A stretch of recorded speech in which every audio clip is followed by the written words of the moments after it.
bana mboka nayebi ke mikolo ebele eleki tosololi te. Premièrement nazosenga na bandeko nyonso oyo bazali komitungisa bazobenga biso mpona nini tozozela ba information ozomonana te ozoyokana te.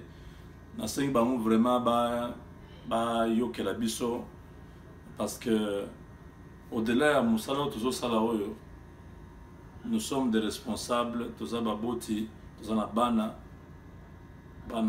bazalaki na temps na bango kozonga na classe. Donc le lundi c'était le jour ya kokota na classe.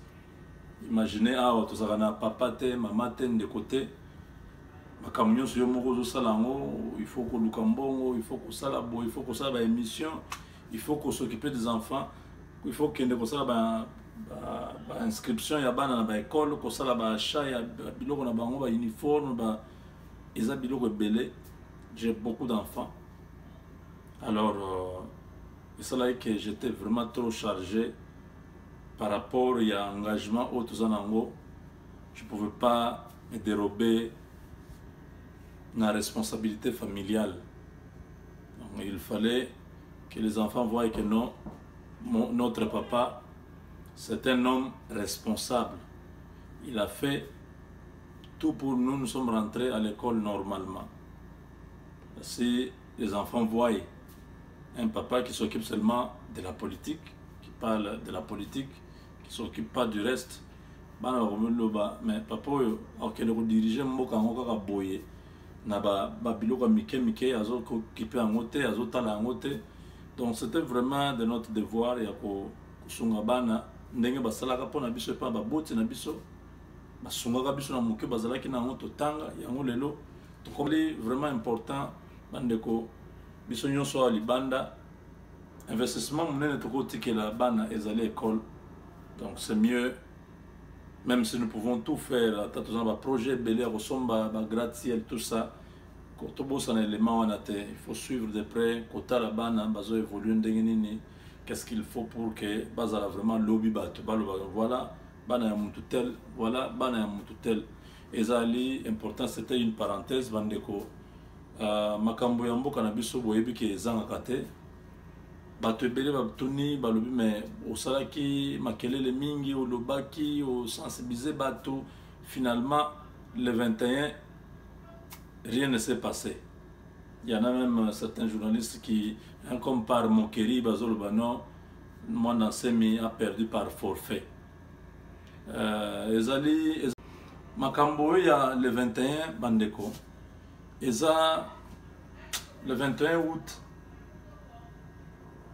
ba Congolais toyeba eloko moko mboka wana eza mboka na biso. Ce qui se passe là le kaka nulle part dans le monde. Mais ceux qui ont conscience, ça sera trop tard, ça sera difficile un jour. Toloba, tout ça dans mboka. Vous ne voyez pas. Bato bazar na besoin mboka na biso. Basi batiembongo et belé en jeu pour na ko brouiller conscience ya ba Congolais. Donc ceux qui mutu alinga ça le logo ya malambo déjà bo muni mutu mabe. Ah te lokuta wana. Mon Nansemi Azali leader a pesi mon ordre. Mais il n'est pas le seul qui est congolais, qui doit exécuter ce mot d'ordre-là. Ce n'est pas les Makessa qui doivent seuls sortir pour chasser Kabila. Ezali Likambo, il y a des Congolais nyonso. Nous avons remarqué qu'en dépit de tous ces appels, na Kinshasa, bazo pesa information contraire. Pour que bato bazala connecté na likambo na soulèvement. Pendant que bato bazala pouvoir, bazo sont au sérieux. Nous les Congolais, nous jouons le jeu. Il y a bato pouvoir, il y a qu'à démobiliser, il y a qu'à désinformer, il y a qu'à décourager. Bref, il y a qu'à faire échec dans l'opération. Ce qui s'est passé le 21 Bandeko, ça la passe. Kabila avait déjà préparé un carnage à Kinshasa. Avec les soldats qui kuna na Shaba donc na Katanga kuna, les soldats est belé beaucoup de militaires qui ont déjà à Kinshasa. Les gens ont vu des militaires presque partout. Mais bao bazala qui préparait pour l'opération bazala qui na kata ba Carrefour na ba rond-point. Bao na bazala qui déjà préparé, il y avait un groupe il y a militaires belé au bazala qui déjà en tenue civile na ba bando ya rouge. Bazala kozela marche banda pour que bango bokota na kata marche wana ba sala siko carnage ba sala ba boma population civile et belé et ya kobima kene moi na seminda za responsable likambo yo. Donc, il y a possibilité, état d'urgence, ainsi de suite. Donc, moi, dans ce cas, à jouer spirituellement, ma cambouane n'est pas qui déjà, il y a un appel qui ordre, va canceller, donc, va stopper, va annuler soulèvement. Les gens qui sont à Mongafoula, du côté Sénégal, partout, bah, mon qui va marquer ça, bazalaki déjà. Et les militaires, les dispositions militaires, les là qui vraiment il y a ma casse lourdement armée. Moutou et Bozo le bazar en connivence avec Kabila. Quand Kabila a bim sous soldat belé bon pour stopper. Quelque part, vous les Congolais, vous nous décevez. Vous ne comprenez pas que ça c'est votre temps de pouvoir vous libérer. Il n'y a pas un blanc qui viendra le faire. Si un blanc le fait par l'entremise d'un pays voisin, tout ça comme toujours comme Angola, tout ça, et que vous avez un avantage na bisote. C'est vrai que les Rwandais sont okende, mais nous aurons les Angolais qui vont se stabiliser, parce qu'ils ont des intérêts jusqu'aujourd'hui. Les intérêts nous renoncer à côté. Carburant, pétrole qu'on a côté à Mwanda, partir à Kaemba. Ce sont des dossiers où Angola a bénéficié sur le sol congolais. C'est vrai que ceux qui sont dans l'incapacité à se sauver, à se libérer.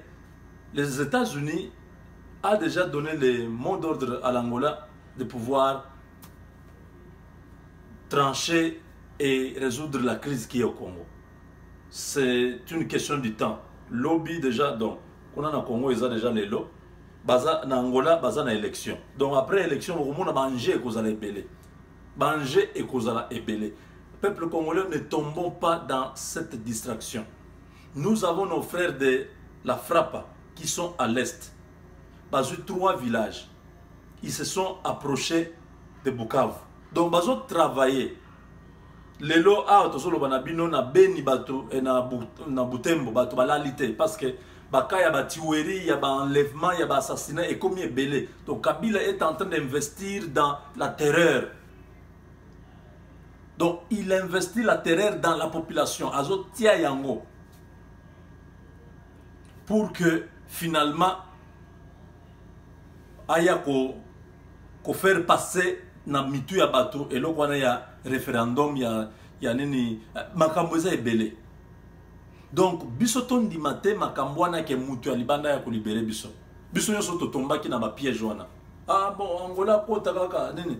Quand on est resté na bandeko tozo analyser tozo solola tu kota non c'est pas de bonne foi, c'est pas par la pitié, par la bonne volonté que batona bazoya pona ko aider biso te. Ces gens-là viennent parce qu'ils ont des intérêts à protéger. Notamment, Eduardo Santos a des intérêts à protéger au Congo. Même Batunios Bozomona Sindikawana, ce sont des intérêts qu'ils veulent protéger au Congo. Rien d'autre. Parce qu'il y a beaucoup de choses, tout ce temps. On va gérer qui Mbokawana à travers Kabila Obatia. Les lots. Baya kosala ba biloko bazo sala wana ezali trop clair te bandeko. Il y a possibilité que biso moko bana mboka to libérer mboka wana. Na mona déjà na poto nazo mona ndeko Barakuda azo senga bato lisungi. Moi je préfère ndeko Barakuda otindela nga pe numéro de compte na affiché ngona ba vidéo nanga pour que mutu nyonso alanda nga parce que bato nyonso balanda nga te. Il y a des gens qui suivent ndeko tel, il y a des gens qui suivent ndeko tel. Alors ceux qui ba numéro de compte que vous n'avez pas bandeko na biso nyonso bazo sala ba émission libanda na diaspora et vous allez bien parce qu'il faut permettre que congolais nyonso azalaka peut-être abonné pas na X ou Y à mon information wana. Donc biso nyonso ba congolais ndenge tozali soki ata $1 kaka totie na banque wana na compte bancaire wana ya bandeko ya la frappe au bazana est. Il y a 7 millions de Congolais, nous aurons 7 millions de dollars chaque mois. Donc en 10 mois, nous pouvons avoir 70 millions. Vous voyez, un calcul simple. Donc sur tout le cas, $1. Mais il y a des gens qui peuvent donner même 50, même 100. Sur tout le cas, $1 chacun, tu es fidèle pendant 10 mois.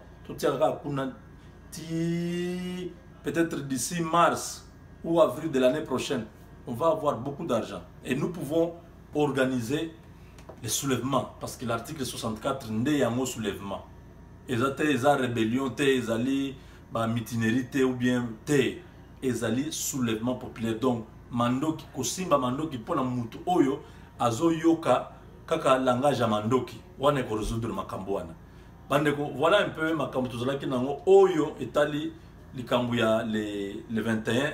Donc, ezalaki complot Kabila salaki déjà que moi n'enseigne à bimisa bato ya kotsa bato na kan système masala kana kasai ya kamuna sapona bato na ye ba kotsi Gédéon Kyungu na ba kamuna sapona lukuta bandi ko sala ba meurtre. Malheureusement pour eux quand ils ont fait sur les deux experts ya ba mindele wana ya ONU et kulukela ba ongam. Donc c'est la même formule o il y a ça na Kinshasa ya ke ba makesa ba bimi bato wana pe ba koti kuna ba bandi obwaka ba grenade ba komo beta ba masasi population ba kufi to ba koteli bato na bandaku au état d'urgence. Donc c'était ça. Moi na sema mon habité na kolinga te eloko ya ko bimana kombo nanga pendant que moi je suis en train de lutter une lutte noble pour la liberté ya mboka na ngai. Donc voilà bandeko makambo ko ya toujours c'est la moi na sema yemoko aloba a pesa biso ba détail nyonso pourquoi il avait annulé cette histoire-là. Mais on a pensé bien ba coulisses quoi. O toyoki na ba entourage kuna. Mais toyebi ke yambala oyo vous allez frappe oyo vous allez peut-être pas annoncer d'avance parce que dans chaque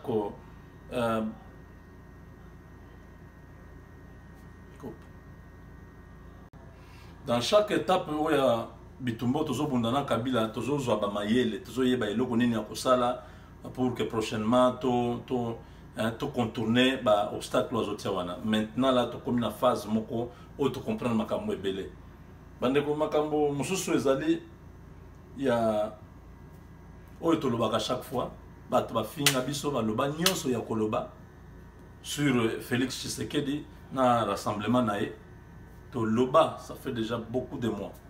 Vous pouvez rentrer dans mes vidéos beaucoup moins en haut. Tu sais bien que Félix a sali deal il y a 3 ans avec Kabila au pouvoir. C'est là qu'on a Ibiza, tout ça. Bato le bio, bozo conseiller, bozo na prévenir. Et dem kojo aloba makambwana. Tondimate. Toyoko koma dernièrement. Toyoko ke bako appliquer makambwana Félix a comme premier ministre.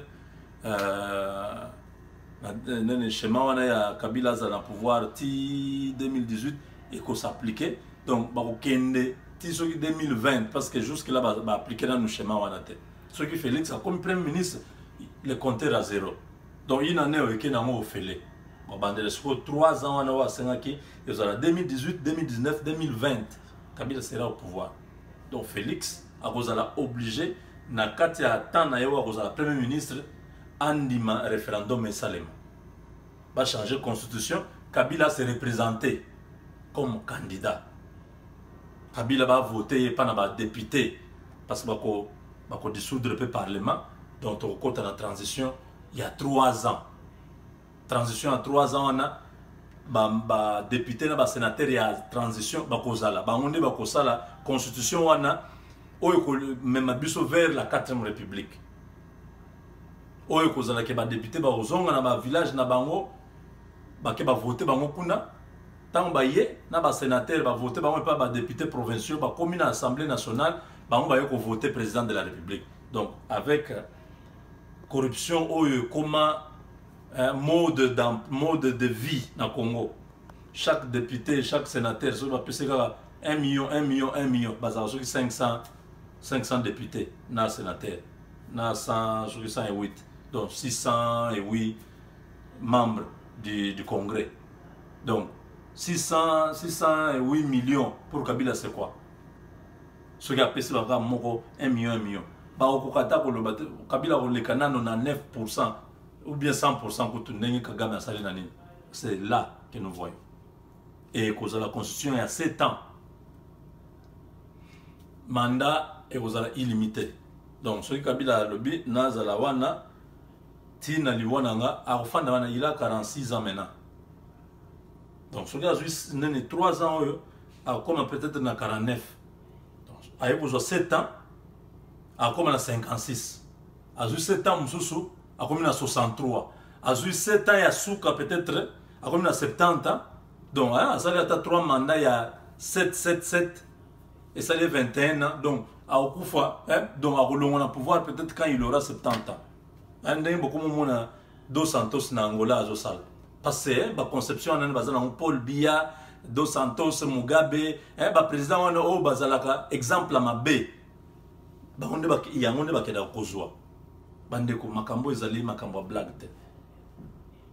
Ngana zana likamuna Félix te. Nazali congolais.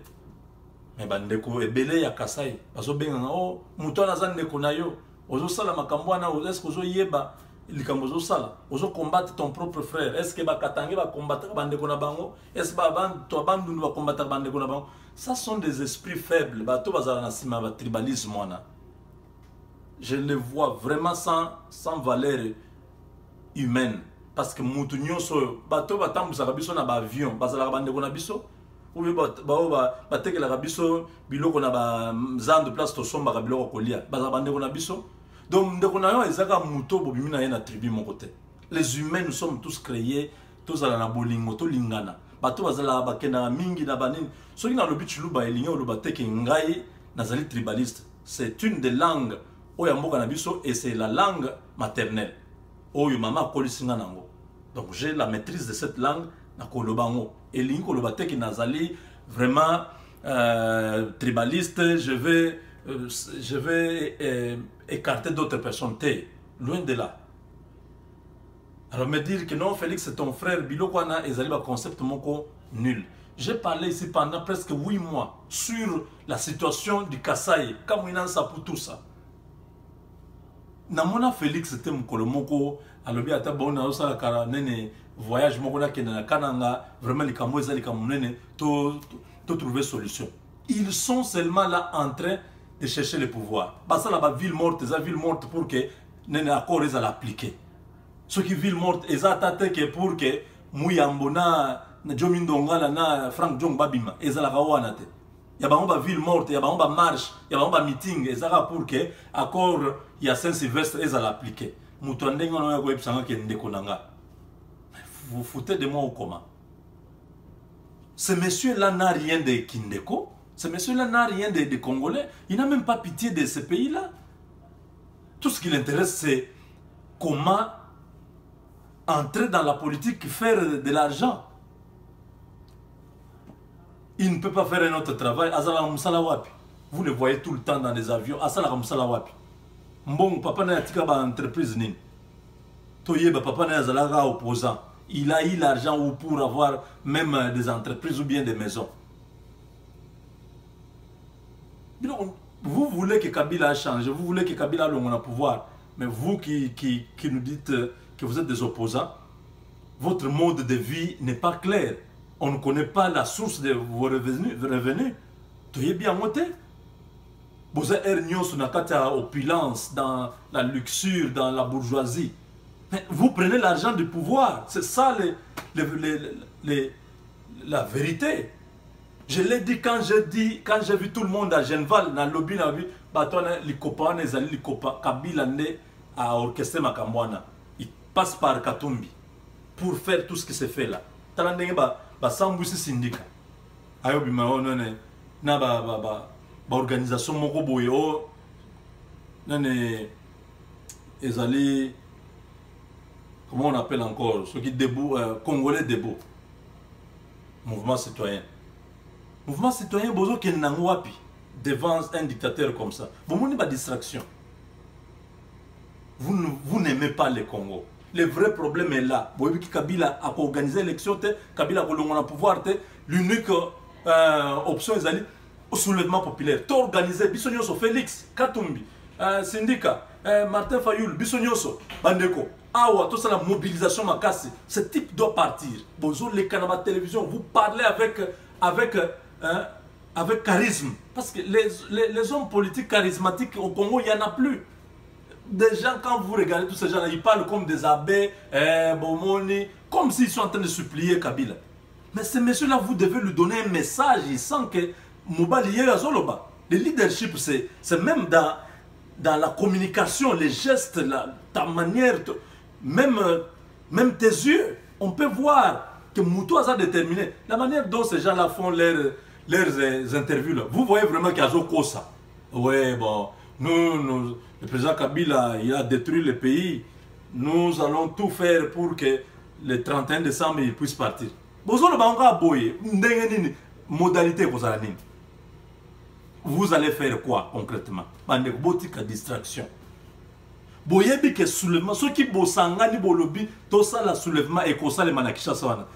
avez des gens, les gens vous écoutent. Moi, dans ce milieu, le 7. Yemoko, vous avez vu les gens, Batouabimi, ni tete babilo, qu'on a bino bosala qui prend pour empêcher la population mobimbate. Mais ce qui est le lobby que bon, moi dans ce mitoyo qui, ok, au lobby que Kabila, il faut un zone Congo au Congolais. En tout cas, nous tous nous adhérons dans cette histoire. Qu'est-ce qu'on doit faire? Comment on doit s'organiser? Moi, réunion moko boy, ceux qui conférence calls, ceux qui na téléphone, ceux qui n'ont beaucoup de nawap, bosali en pas. Dans moins d'une semaine, Kabila tombe. Il le sait bien. Il sait que les jours que vous serez unis, vous serez ensemble, il ne va pas résister même une seule journée. Il y a moins d'azot divisé, azot créé, bah diversion. Ah ça là, bah yoki ke bolimbo ça là boy, atindi bat. Tolobi ke, nene bandeko ba kena umona Kabila ba zumbong. Bondima ba toison di matin. C'est quoi le commis? Kudura Kassongo, abimisa, la vérité. Oui, oui, il y a des contacts, il y a des négociations qui continuent entre la majorité et l'opposition. Mwemba, abimisi, abino, c'était une histoire de 2 ans et tout ça, mais on a refusé, on est en train de négocier. Vous comprenez? Christian Monde, tous ces gens-là, ils ont dit. Mais il y a mon chef, il y a rassemblement, Azo Wangan, Bilokwana, Botika, Bandeko. École on les a école on a biso nyonso bozozo peuple en otage makambino bozozo comme engagement o peuple azolingate bino bozo ke le salango ezo ça a un impact direct sur la population parce que sikoyo bozo mona bino moko insécurité à l'est comme à l'ouest crise économique na katamboko makambo nyonso zo kende kaka dans le niveau to komi sikoyo ezo tozo kende au fond du trou et kozala ça prendra beaucoup de temps pour que nous puissions nous relever. Donc, il y a mon enseignement dans Bandeko, il y a opposition. Ceux qui bossent beaucoup de Kinanzela wana, il y a que, oyokoya eya, bozonga sima. Mbongo bozoa qui déjà est coquille. Le peuple a besoin. Botika ko engager na babilo kwana. Ceux qui bolingi mboka wana, mais si vous continuez à engager le peuple dans Nzela Mabeona, beaucoup si la moko, beaucoup si la binonyos moko, Batouana, vous sous-estimez bango. Ce peuple-là qui nous a pris en otage, Barwandewana, Bayete pona Rozonga, Boye Bayango. Ce qui to bengani bangote, nous serons encore en train de pleurer pour beaucoup d'années. En tout cas, ça c'est à la fois une interpellation et un conseil. Mais na ba Congolais nyonso na koyi sabino peuple congolais mutu alelate, mutu abangate, mutu azonga simate. Bo se décourager te. Tozana kata bitumba. Moi nansemi azali. Ba la frappe bazali. Et ils sont en train de frapper, bazako travailler. C'est une histoire où ça fait 16 ans que Kabila est là. C'est pas facile, hein, du jour au lendemain, à Lomba. Il faut qu'on résiste ma casse, il faut qu'on soit une stratégie ming pour que Moutou en Lomba. Mando Kezo est là déjà dans l'Est. Dans l'Ouest, moi, dans Semiazali. Les deux opposants, il y a Solo opposition ya solo ezalika ba la frappe wana na mwanda nsemi nde baza siko ko travailler pona kolongola bato oyo bapaya baza na kati ya mboka. Le reste bazo ndima eloko wana te balobi non non il faut qu'on aille aux élections. Élections bayebi ke bako s'en sortir te. Donc biso nyonso tozala na sima ya bandeko na biso bavaya patriote o baza kobunda na est ndeko nyonso aza na mbongo na ye oyo akosunga bandeko wana atinda ngo na ba compte oyo efungwami na Europe. Ndeko Alain Barakuda wazali général major na kati ya armée wana ya la frappa, donc ba contacter ye pour na kotinda ba cotisation na bango oyo bazali na États-Unis awa. Nous allons faire en sorte que to bimisa ngo pe na site na biso na ba nini na ba émission na biso pour que bon mona ngo botinda kaka na epa ba la frappa kuna biso nyonso to ko pesa ba cotisation na biso wana ezali message munene to zeli biso nyonso annonce ya longi ne mwana nsemi o azali leader charismatique, leader munene alobaka yango ye moko avant Tshisekedi akufa alobi na Congo atozaka mibale Tshisekedi na ngai. Le Tshisekedi accueilli, effectivement il a prouvé que c'est le seul qui est resté maintenant. Si vous ne voyez pas en lui la capacité wana ya libération à Congo, vous allez voir ce qui va se passer et vous serez étonné parce que Mutuana azana biloko batebele bazana ngona Congo te. Nous restons tous connectés sur notre site pour plus d'informations. À la prochaine.